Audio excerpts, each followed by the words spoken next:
সত্যিকার অর্থে বিএমপিকেই সকলে চাচ্ছে। এটি শহীদ জিয়ার হাতে গড়া সংগঠন, দেশনেত্রী বেগম খালেদা জিয়ার সংগঠন। ফ্যামিলি কার্ড, কৃষক কার্ড, তারপরে হচ্ছে যে কি হেলথ কার্ড, তারপরে হচ্ছে যে কি আপনার কর্মসংস্থান বৃদ্ধি, তারপরে ইমাম মুয়াজ্জিনদের যে বিষয়।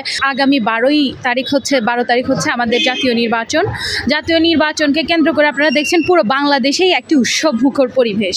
এবং বর্তমানে যেহেতু ফ্যাসিস্ট আওয়ামী লীগ নির্বাচনে অংশগ্রহণ করতে পারছেন না, তাই বর্তমানে এখন দুটি দল রয়েছে। প্রথম দলটি হচ্ছে যে কি বিএমপি এবং আর হচ্ছে যে কি 10 দলীয় জোট জামাত। হ্যাঁ, তারা কিন্তু 10 দলীয় জোট এনসিপি সহ একটি জোট করেছে সেটি। এখন এখানে আমরা দেখতে পাচ্ছি যে আসলে সত্যিকার অর্থে বিএমপিকেই সকলে চাচ্ছে। প্রথম কথা, এখন আপনি বলতে পারেন কেন চাচ্ছে।